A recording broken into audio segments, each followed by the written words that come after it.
The Toyota GR Corolla already goes down in our books as one of the sharpest handling ultra hatches on the market, and for 2025, it's just gotten even sharper still.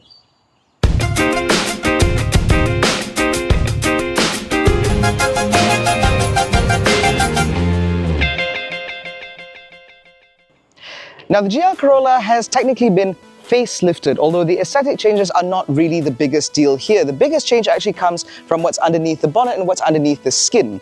So in terms of the powertrain, this car now produces 300 PS and 400 Newton meters of torque, the latter figure now having gone up by some 30 or 40 Newton meters, meaning that this car now produces the same amount of power as the GR Yaris. That power continues to go to all four wheels via a unique GR4 setup with a 6-speed manual gearbox in the middle, although this car can now be had with an 8-speed automatic. Although that said, the changes under the skin are far more extensive than that. Now, like I mentioned earlier, the GR Corolla continues to headline with a 6-speed manual transmission. However, that transmission has now been slightly reworked to include a dual mass flywheel, allowing this car to both rev and decelerate faster than ever before. 0 to 100 remains the same at 5.3 seconds, but the top speed also remains the same at 230 kilometers an hour.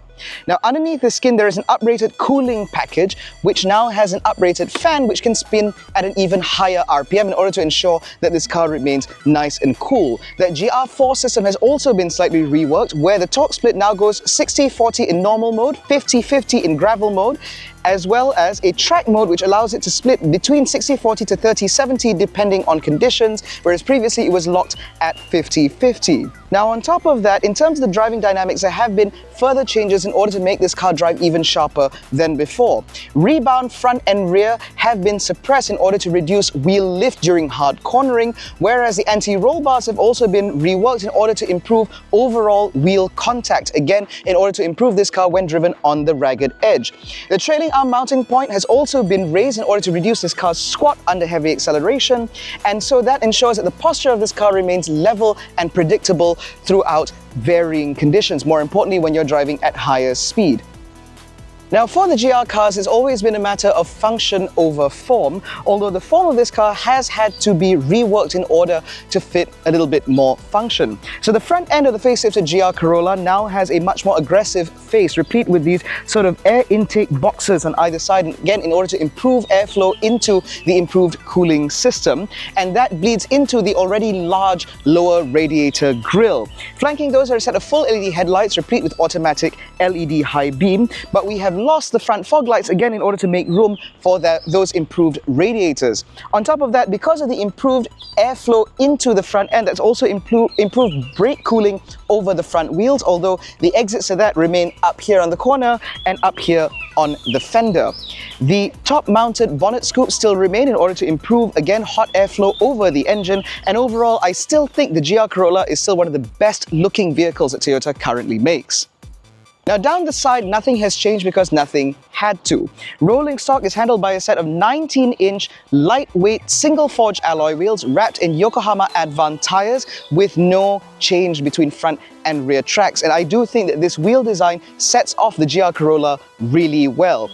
Other aesthetic updates include, for example, the widened fenders front and rear in order to accommodate this car's slightly wider track, the very pronounced body kit replete with GR4 stamped into the side sills, and I do appreciate the fact that that widened wheel arch also includes a little extension panel right here on the back door. Now, something that you might not be able to see from this angle is the forged carbon fiber roof in order to reduce this car's overall center of gravity, to bring it a little bit lower, to make this car feel a little bit more attentive, a little bit more alert from behind the wheel. In terms of color options, this car remains with broadly the same color options as before, but this pearl white especially seems to be the hero color for the GR Corolla, and I do think that against all of that contrasting black, it does look quite good. There have been no aesthetic changes to the rear because, once again, no aesthetic changes were required, because as far as I'm concerned, this is a gorgeous arse. Now, on either side you get full LED taillights replete with LED indicators here, and down there you get a triple exit exhaust mounted within a rear diffuser. There are also lots of air exits on the bottom in order to improve this car's overall aerodynamics, but one of the things that I like most about the GR Corolla is that they have resisted the urge to fit some massive spoiler up here. Instead, you just have this nice little subtle thing, which I like a lot, because this car is plenty fast and plenty loud as it is. It does not need some goalpost rear spoiler in order to scream about its performance credentials. Now, behind the tailgate, you will find a slightly disappointing amount of space. This is not exactly the most spacious car in the world, although the GR Corolla, upon which it's based, was significantly more practical. The reason being that in order to fit the GR4 system in this car, the boot floor has had to be raised quite significantly. Now, in terms of the overall space, I don't think this is too far off what you'd get from other ultra hatches like the Golf R and the Civic Type R. It's just that the Civic Type R offers a little bit more space because obviously that car is front-wheel drive, and in the Golf, it is a little bit squarer, whereas because of this car's slightly sloping tailgate, it means that your vertical space is somewhat hampered. That said, however, underneath the boot floor, you will find a little bit of space, just enough to hide some emergency kits and some plastic and stuff like that, but don't really bank on it. And if you do need more space, you can fold the rear seats 60-40, and they do lie completely flat. So in case you're moving house in your GR Corolla, well, there's that, I suppose. Now, on the interior of the updated GR Corolla, I frankly can't tell the difference, because when you look at it on first glance, everything in here remains to be exactly the same as it was before. Lots of soft touch materials, nice red stitching everywhere, a lovely GR steering wheel, and these lovely semi-bucket seats. Actually, no, these are bucket seats, but they are semi-leather with this sort of microfiber material in the middle, which is great because it really hugs you in place. The one update actually comes from the instrument cluster itself, because before we used to have a dial and it used to be sort of semi-digital. Now it's completely digital, in line with what we've seen from other Corolla models in this country. And as a result, it means that this panel is now a lot more customizable than before. It gives you all the information that you need, be it when you're driving on the road or when you're driving on the track, because in sport mode, it prioritizes the rev meter. You also get a much more prominent display in terms of shift point suggestions, etc., all in line with this car's more performance-oriented aspirations. Aside from that, everything in here is exactly how it used to be, and so there is still this lovely 6-speed manual transmission which shifts with such a beautiful short throw action to it. You still get a manual handbrake because that's something that people like. A couple of cup holders here, a little bit of space here, as well as a wireless charger up here.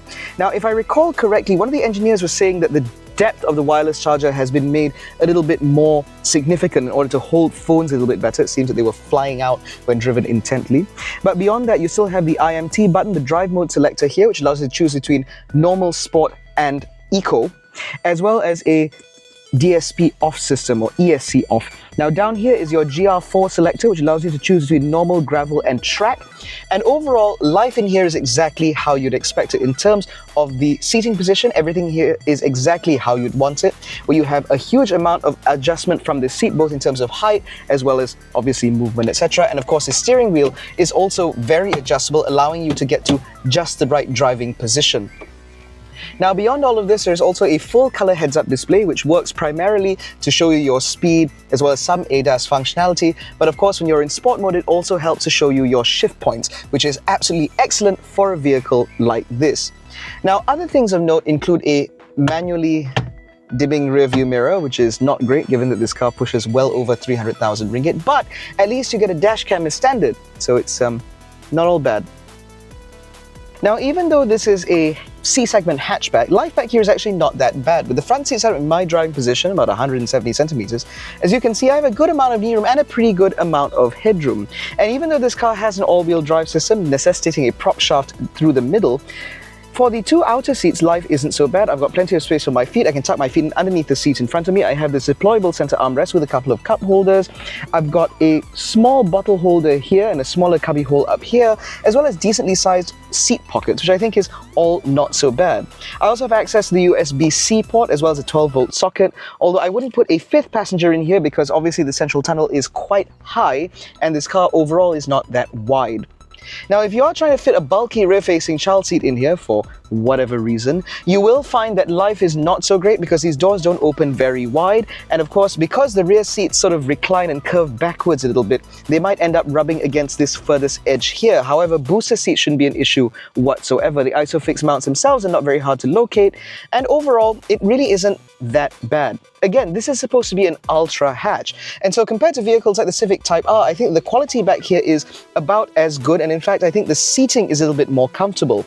Although that said, materials back here do leave a little bit to be desired. I think Toyota has taken a leaf out of Volkswagen's book, where although the front half of the cabin is very nice, the rear half of the cabin is not so great.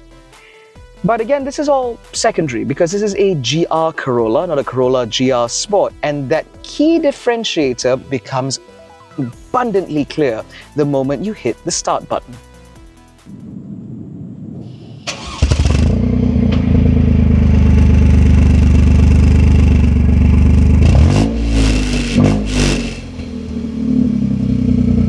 Now, this is not the first time I've driven the GR Corolla, but I swear every time I get in this car, it's like a shot of adrenaline up the arm.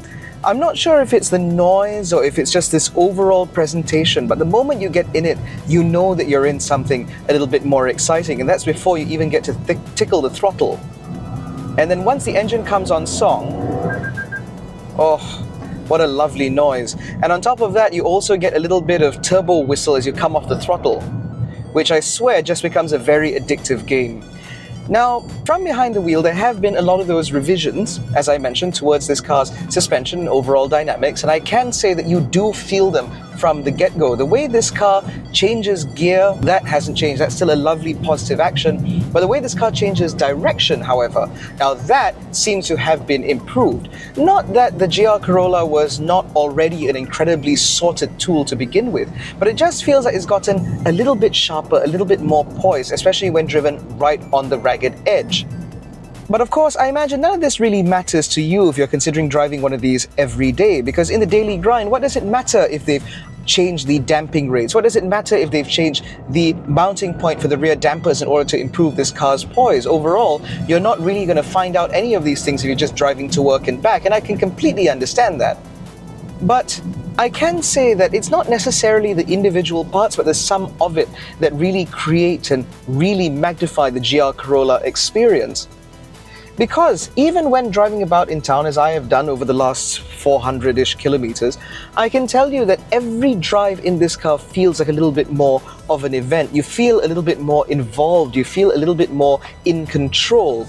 And so when the mood does take you to drive a little bit more intently, you have a certain degree of confidence in this car that not a lot of other cars are able to provide. The Civic Type R, for example, with its front-wheel drive powertrain, does mean that things can get hairy a little bit faster, although Civic Type R fans will tell you that that's kind of part of the experience, it's part of the excitement and part of the fun. In the meantime, people who drive Golf Rs, for example, will say that this car might be a little bit too sharp, a little bit too stiff, and a little bit too uncompromising in its vision towards driving dynamics. And while I can completely agree, but I think that that demarcation, that differentiation between the cars is what differentiates its buyers as well. A Civic Type R, for example, might be suited to people who really want to drive on the ragged edge, and the Golf R for people who really want a slightly more Jekyll and Hyde type affair. Whereas this is more for people who are driving enthusiasts first and foremost and are willing to make a certain degree of sacrifice in order to enjoy this sort of experience every day. Now, in terms of overall refinement, well, that's not really a talking point on this car, because although the base of this might be a Corolla, you're not going to find this car as nearly as comfortable, corseting or isolating as the regular old Corolla. Instead, this car is a little bit more involved, no doubt as part of its drive and pursuit of a little bit more lightness. I think a lot of the sound deadening has been removed from this car, and as a result, it does mean that this cabin does suffer ever so slightly, especially when you're cruising at higher speed, although honestly, it really isn't that big of a deal. And then in terms of overall comfort, well, despite what this car might suggest, this isn't nearly as unforgiving or as stiffly sprung as what you get from a Civic Type R, although obviously it doesn't quite have the same breadth of ability as a Volkswagen Golf R thanks to its adjustable suspension. Instead, the GR Corolla strikes this beautiful balance between this track-focused weapon and this daily drivable family car, which I think is exactly where you want to be as a 300,000 plus ringgit ultra hatch, which is ultimately what this is. Make no mistake, with power figures like this is not just a hot hatch. This car doesn't compete with vehicles like the Volkswagen Golf GTI. This goes all the way up to the Volkswagen Golf R and then also by extension the Honda Civic Type R. And as a result, I think that in order to give itself a little bit of space to breathe between those cars, this car has a very unique character. It is fantastic to drive. The steering, for example, is almost telepathic. Even the slightest of inputs result in a change of direction, which is great and incredibly confidence-inspiring from behind the wheel. And of course, the brakes on this car are also fantastic because it's not really fun if you can't stop the damn thing, and this car does really stop on a dime. And even when you're stuck in traffic and driving it through the daily grind, you will realize that actually this car isn't really all that hard to live with. I mean, I live in the middle of PJ, which means I live in the middle of jam and pothole central. And yet despite that, this car has never really made me suffer. Sure, it's not exactly the ideal companion when you're on the LDP at 6:30 p.m, but beyond that, it's really not all that bad. I think anyone who knocks on manual cars for day-to-day driving just perhaps doesn't really have a lot of experience with a modern manual car. Modern manual gearboxes are a lot easier to live with, especially when they come with IMT rev matching systems like this car does, which makes downshifting buttery smooth even if you are a ham-fisted oaf like I am. And then of course, when the mood takes you, you can always just drop a gear or two and absolutely launch this car into the stratosphere. And then enjoy that lovely turbo overboost noise, that little woof. Ooh, this car is fun to drive. But of course, while all of that is important, you may also ask, yes, this car is fun, it's got a nice gearbox, it's got a great engine, but if I really want to put my family in this, does this car even have the safety chops to match up?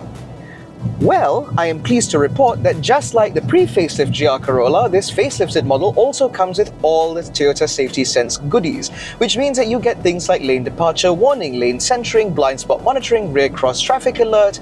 You even get adaptive cruise control with AEB and traffic jam assist, which I think is pretty impressive for what is ultimately a manual hatchback. And so if you are looking at one of these as potentially a car to take the whole family out on a lovely Genting run on a Saturday morning, then I think this car is pretty well specified. You'd be hard-pressed to find a better specified vehicle at this price point. Although again, I go back to the same thing that I've said several times in this video. If you want a car that's even sharper to drive and feels a little bit more involving from the driver's seat, then you may be better served by vehicles like the Honda Civic Type R. And of course, if you are looking for a vehicle that you will actually drive every day through traffic jams, etc., and you want a car that's able to calm down a little bit better than the GR Corolla, then of course there is the Volkswagen Golf R, which does an excellent job of hiding its absolutely manic capabilities when you're not in the mood. But if you want a car that speaks more towards engineering capability rather than electronic trickery, if you want a car where the noises that you hear are produced by the engine and the exhaust rather than some piped-in audio, and more importantly, if you want what I'd argue is one of the best 6-speed manual transmissions currently available on the entirety of the market, then this GR Corolla is it. And more importantly, when you pull out of toll plazas, you can do this. Just put your foot down.